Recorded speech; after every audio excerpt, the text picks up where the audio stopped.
Bueno, buenas tardes, compañeros. Voy a dar iniciado. Estoy proyectando una pantalla que ya hemos visto inicialmente la clase anterior, pero vamos a continuar para mirar un poco todo este desarrollo de este documento. Bien, se trata de programar proyectar como ejemplo una aplicación sencilla que es, luego de haber explicado un poco lo que tenemos dentro de la técnica de la planificación de proyectos, dos técnicas que son el CPM y el PERT. Tanto uno como el otro han sido desarrollados en la segunda mitad del siglo XX, en los años 50. Hay una distancia entre uno y otro de su desarrollo de un año. El primero fue desarrollado el CPM, que es un acróstico de una técnica que se describe por sus letras en inglés. Critical Path Method, CPM. Critical de crítico. P de path de ruta. Y M método de la ruta crítica. Y el otro es el PERT, que es un programa de evaluación de una red, que es una evaluación probabilística. Vamos a ver que estas dos tienen una diferencia muy sencilla, muy simple, pero muy sensible, porque la manera en que las actividades se van a desarrollar tienen una variación importante, que esa es la que vamos a estudiar a lo largo de este mes. Inicialmente vamos a ver todo lo que es el CPM porque es la primera forma que ha sido trabajada, y esta ruta crítica, el método de la ruta crítica, es la que usan en nuestras organizaciones, tanto del Estado como también las organizaciones de constructoras y de consultoras de nuestro medio. Hay una serie de nombres que le han ido poniendo a lo largo del tiempo, que en su momento yo voy a aclararles un poco, porque hay mucha gente que cree que porque hay nombres muy recientes es más adelantado el asunto. No, la lógica de esta planificación de proyectos viene desde los años 50 del siglo XX y no ha sido alterada la técnica. Lo que ha sido alterada es la manera en la que se presentan las cosas. Ustedes van a ver que cada una de las técnicas que se puedan hacer tienen representaciones, ya sea tabulares o tengan también esquemáticas, y eso da idea de que una es mejor que la otra. No es tan así. Claro que encuentran cierto tipo de diferencias como para poder ser utilizada de una manera muy inteligente lo que se hace. De todas maneras, toda actividad de un proyecto, el proyecto hemos definido como un conjunto de actividades que se realiza para crear un bien o un servicio.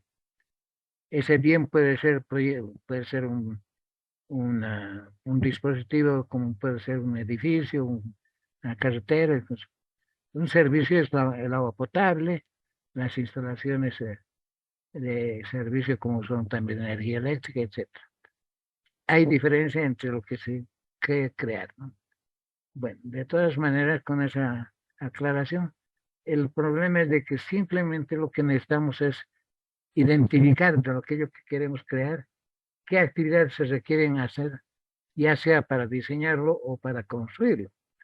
Hay diferencia, porque en nuestro país la Cámara de Industrias ha dividido nuestra actividad de la ingeniería civil en empresas que son unas que diseñan y otras que son las que hacen estudios y proyectos, los que diseñan, y otras son las que construyen. Lo han hecho bastante inteligentemente en su momento, porque la verdad es de que necesita la supervisión correspondiente. Entonces, ¿qué mejor que te supervise al constructor, el que ha diseñado? Por eso es necesario que cuando en el Estado, cuando no en las actividades privadas, en el Estado se produce una, perdón, se hace un proyecto y se adjudica a alguna organización para que la construya, normalmente está obligado a contratar como supervisor a la empresa que ha hecho el diseño o el estudio. Y eso va en beneficio del que manda hacer las cosas.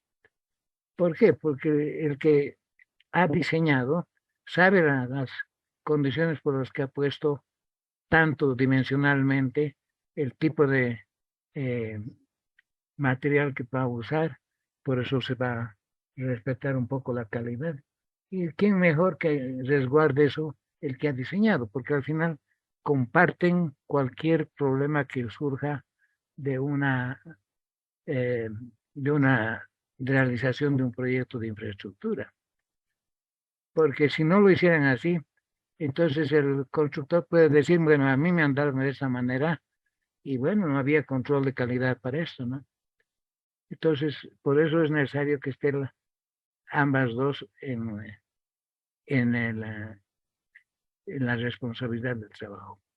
Bien, este muro que están viendo ustedes en este momento, que está acá esbozado, porque es un esbozo nada más, no es el de estudios y proyectos, porque, bueno, estamos partiendo de un proyecto que lo que queremos es construir. Y entonces aquí hay algunas dimensiones para tener idea más o menos de qué magnitud es lo que queremos hacer en este ejercicio. Entonces, lo primero que hacemos es identificar las actividades que se requieren hacer para que este muro sea llevado a efecto. Desde luego que alguien ha hecho estudio del proyecto, va a decir que va a garantizar que estas dimensiones que están apareciendo acá han sido producto del cálculo estructural que han hecho del muro en este caso de hormigón armado, pero es un muro de sostenimiento. Puede ser para un sótano, puede ser para una ladera, una cosa así. Entonces, lo mínimo está acá para saber más o menos la cantidad de cosas que vamos a empezar a hacer. Pero lo ideal es que qué actividades debería hacerse inicialmente. De hecho, en otro momento vamos a hablar de los tipos de planificación que se producen en las instituciones, sobre todo del Estado. Eh, hay una preinversión, luego hay un diseño final y una serie de otros requisitos que seguro que ustedes van a ver eso en su materia de ingeniería legal. Pero los vamos a explicar acá y también en la materia de construcción de edificios les van a explicar todas las características correspondientes. Entonces, ¿cuántas actividades se ha identificado para hacer una primera aproximación a este trabajo? Queremos hacer este muro de concreto armado, van a decir de hormigón armado, de manera que gruesamente están estas 8 actividades acá. Desde luego que hay algunas actividades que están incluidas en ellas, por ejemplo, un muro de este tipo necesariamente debe tener pues una especie de protección sobre todo a la humedad, ¿no? Es decir, tiene que haber un estudio correspondiente, que de eso debe estar en el proyecto, de lo que significa poner pues entonces los elementos suficientes para evacuar humedades. Bueno, hay muchas formas de hacer que eso lo van a ver en sus materias correspondientes y una de ellas es evidentemente poner tubos de desagüe en la parte inferior del muro para que así pueda recoger cualquier eh, problema de humedad que pueda focalizarse y pueda conducirse a lugares más apropiados que no solo sea en el suelo que sirve de soporte al muro. Porque eso es lo que causa finalmente en nuestro medio los problemas de deslizamiento. Ustedes han debido ver, hay muchas, nosotros somos una ciudad topográficamente muy accidentada. Entonces las laderas que se presentan a cada instante normalmente están protegidas por muros, no siempre de hormigón, pueden ser también gaviones, que son en realidad eh, muros de gravedad, pero todo eso se estudia, ¿no? En sus materias correspondientes estudiarán, pero todas necesitan una base, ¿no? De sostenimiento, y esa base se se estudia también su equilibrio para que no sufra pues todas las contingencias de las fuerzas que van a actuar. Entonces, todo aquello se hace estudios de suelo, eso tendría que estar en el proyecto de suelos, para que pues, se pueda hacer realmente las dimensiones correctas y apropiadas para el tipo de suelo, para la resistencia admisible que seguro que un estudio de suelos va a dar, y el material que se va a utilizar. Todo aquello están en las materias correspondientes que no son parte de la propiamente de la planificación. Esto ya viene por añadidura, digamos, a que va a planificar la construcción. Entonces, vamos a identificar este tipo de actividades, pero ¿cómo realizamos esto? En las edificaciones normalmente tenemos pues varias formas de identificar actividades de acuerdo también a su disposición, sobre todo de situaciones en el mismo entorno correspondiente del muro. En este ejercicio vamos a usar un poco la consideración de idea de que vamos a dividir las actividades de acuerdo a la mano de obra que se va a utilizar.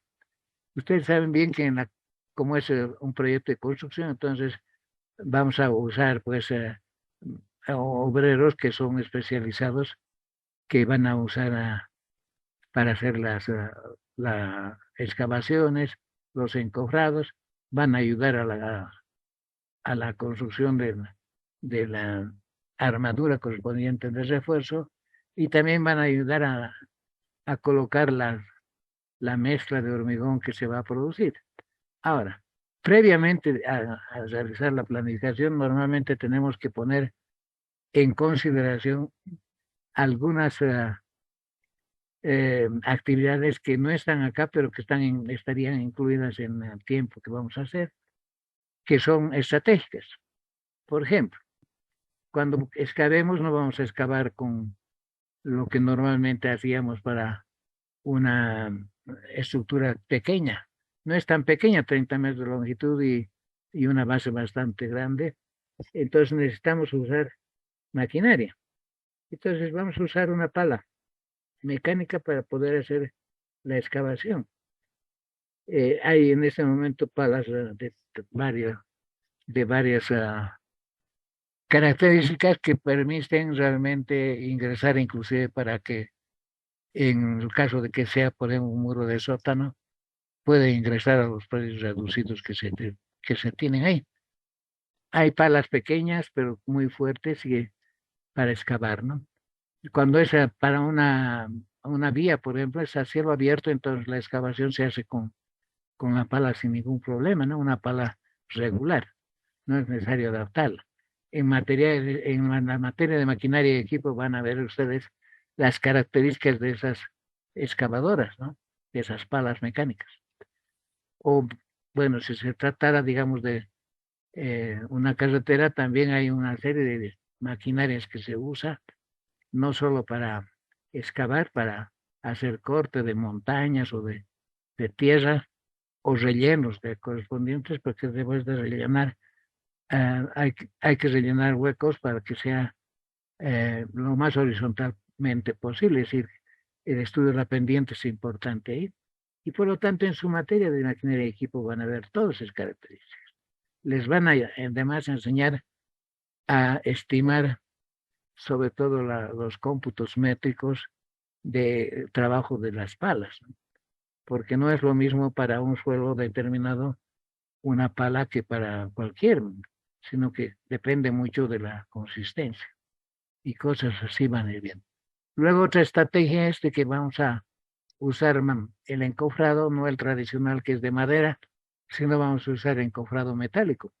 Hoy día ya casi todo el mundo usa el encofrado metálico porque es reusable.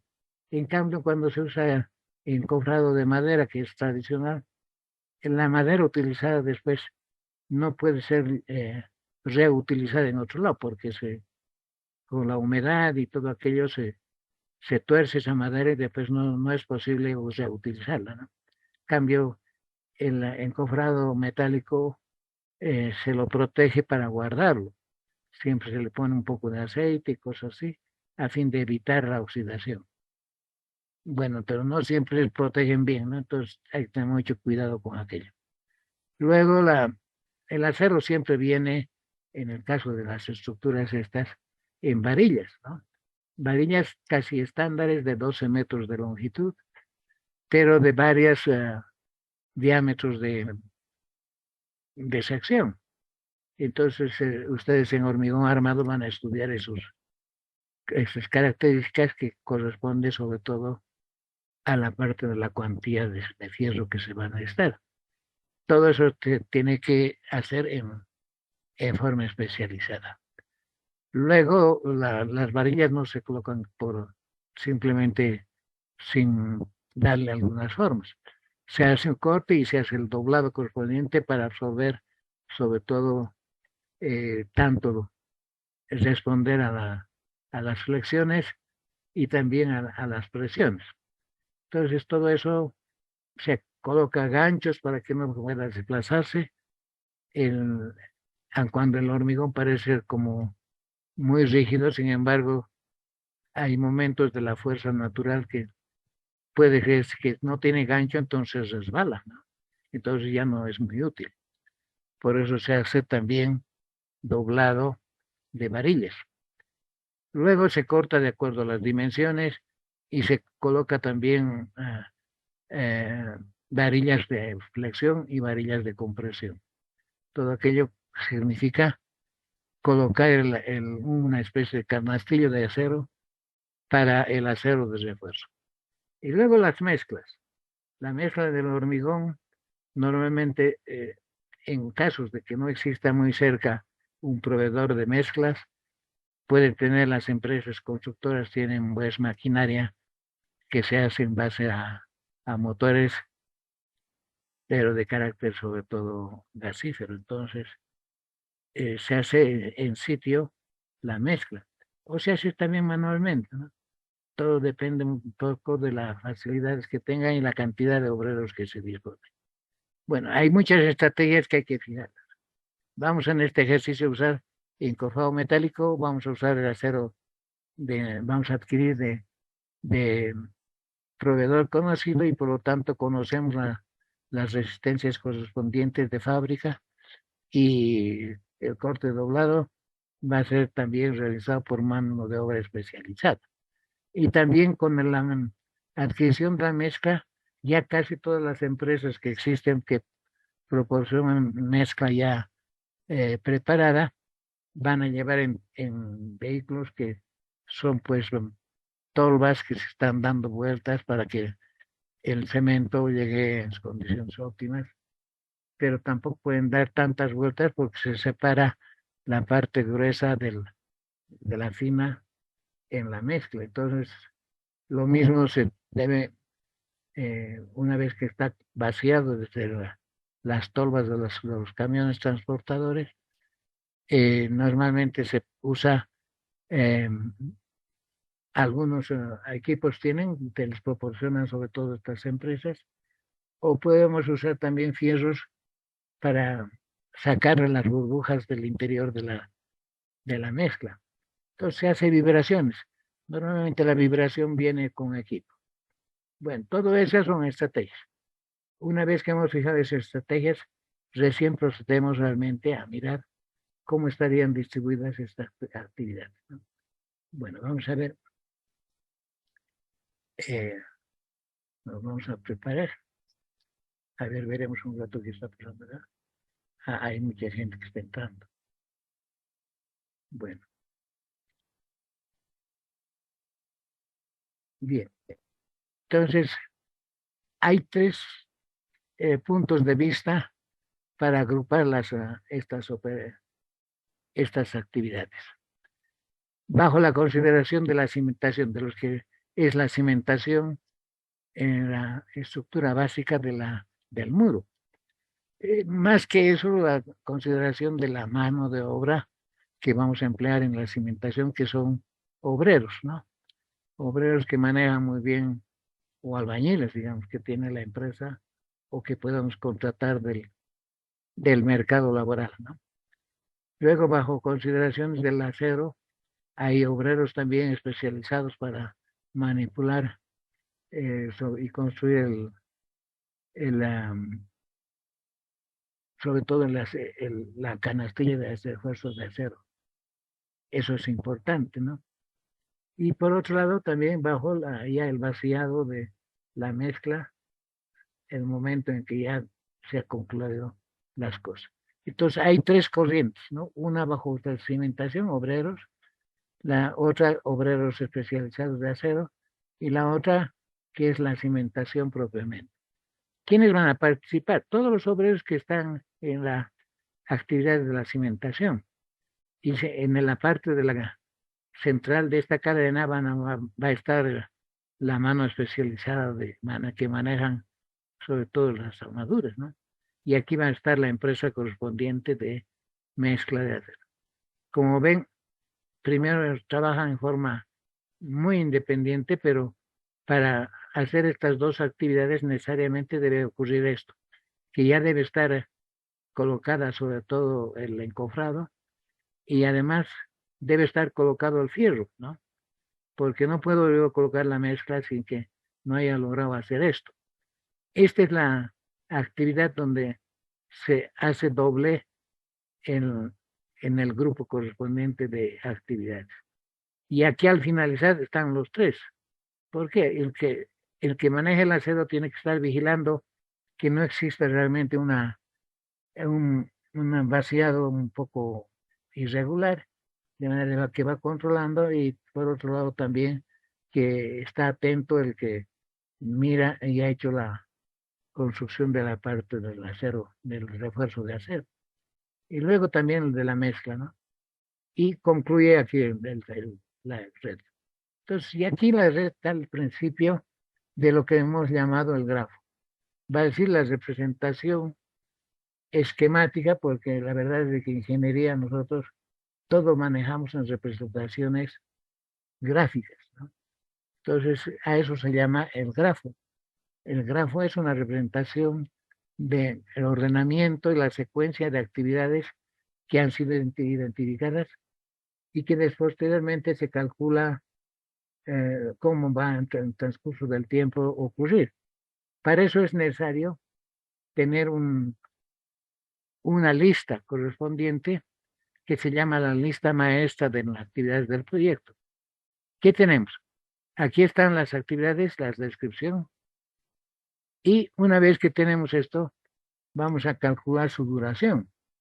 Esto va a venir a partir de cómputos métricos. Ustedes van a mirar, van a aprender eso en la materia de construcciones, tanto de la parte correspondiente a infraestructura de edificaciones, pero también puede ser proyecto importante para provisión de servicios, como por ejemplo el agua potable, y por lo tanto también esas duraciones tienen que estar en base a lo que va a ocurrir con la contemplación, sobre todo del manejo apropiado de los dispositivos que van a dar lugar importante a la construcción, sobre todo de las redes de servicio, o del alcantarillado, que también incluye pues eh, cámaras de inspección y una serie de cosas donde entra el hormigón también.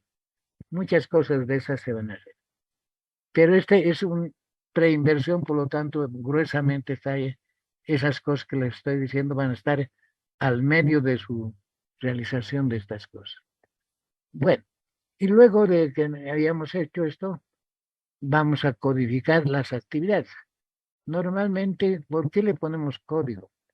Porque estas denominaciones no las podemos poner en la gráfica porque sería lleno de escrituras y que oscurecen un poco el sentido del grafo. Y por lo tanto lo que vamos a poner son sus códigos.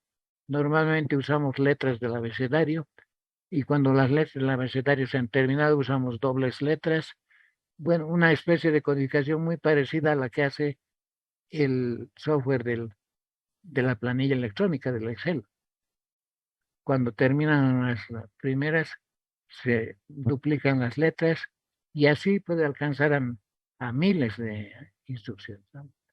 Bien, una vez que está ya identificada los códigos, vamos a construir esta parte de esta tabla, que es las actividades, aquí debía decir actividades precedentes. ¿Qué quiere decir? Precedente de la actividad que estamos considerando. Por ejemplo, aquí la primera actividad dice localización. ¿Qué cosa debe hacerse antes de empezar a hacer la localización? No hay ninguna actividad, ¿no? Porque si bien es cierto que en la localización se requiere, pues, ubicar el lugar, ¿no? Para eso, en el detalle, va a incluir esa parte de la localización. Es el lugar donde va a estar el muro. ¿Y qué más se hace en la localización? Se marca los lugares donde se debe excavar el hueco y también se señalan las alturas que deben alcanzar cuando se haya construido. Y todo aquello se va colocando pues señales y muchas veces cuando es muy grande el muro se va a utilizar también el teodolito y no solo la wincha para poder ubicar los puntos con precisión. Y luego se colocan unas estacas de señalización para que no estén pues el operador de la máquina de la pala no tenga que estar preguntando ahora de dónde a dónde voy a excavar, sino ya va a estar completamente marcado